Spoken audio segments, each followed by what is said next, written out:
Hey, DNA backers, this is Manish Sethi, founder of Pavlok. First of all, I wanted to thank you so much for joining the DNA program.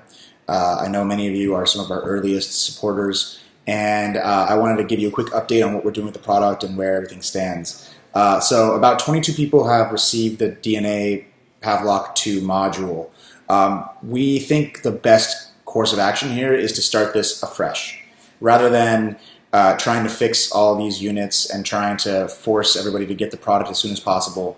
I want to make this the best possible experience, and I want to make sure that DNA people, that you all get a great product, that you get your choices of what you want, and we're able to make this product work right.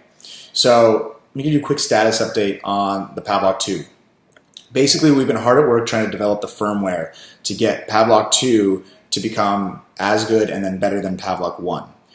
We've been rewriting the entire firmware for over 9 months now. We expected to have this done in middle of July, actually middle of June, and it's become a little bit delayed. And that's why we haven't been pushing out the Pavlok 2s to you. The hardware is complete. We have them sitting in the office, but making sure that the product will work properly and that we can over-the-air update the product is extremely important to me, because otherwise you guys will be getting products that are just basically useless. So right now we're at step 2 of our product production process, and that is where we are making sure that we have achieved parity with the Pavlok 1. So you'll be able to use the new firmware for the new Pavlok 2 with the same app in exactly the same way that you use the current Pavlok 1. I estimate we're about 7 to 10 days away from that. And I think that once we're at that level, we'll be able to ship you the Pavlok 2s so we can start getting going on the DNA program. For Pavlok 2 customers, the 22 of you who received your unit, we're going to need to do an exchange because the ones that we sent you just aren't up to par. We wanted to fix the issues and not send out more units that weren't quite properly flashed. So anyway, back to the main point. If you aren't familiar with exactly what the DNA program is, that's because we haven't really written up much about it. But you were, crazy enough to jump in on the program.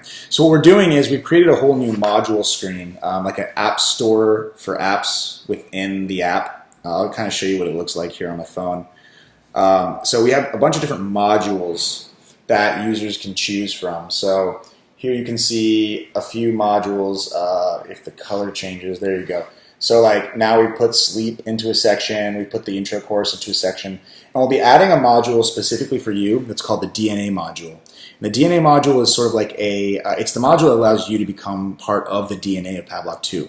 And what that is it's a chat interface with a chatbot basically asking you and instructing you to do a bunch of specific actions. So you'll see the chatbot user interface asking you throughout the week could you drink a glass of water? Could you drink a glass of water out of a wine glass? Could you do 10 jumping jacks? And asking you to do these behaviors so we can record the motion of the accelerometer and the gyroscope and be able to kind of create a nice little filter of what human behavior is from a mathematical and accelerometer perspective. So this is going to be the DNA module. You're of course going to get it earlier. You're going to get super awesome access to this product and app that no one else has. And you're going to be known as one of the DNA users. So anyway, this has just been a really quick intro. I wanted to update everybody, and I want to start getting us to have kind of a more effective cycle of transparency and keeping everybody updated in the moment. I'm working with my team to figure out how to do that. If any of you have any ideas, please reply back to me. Thank you so much.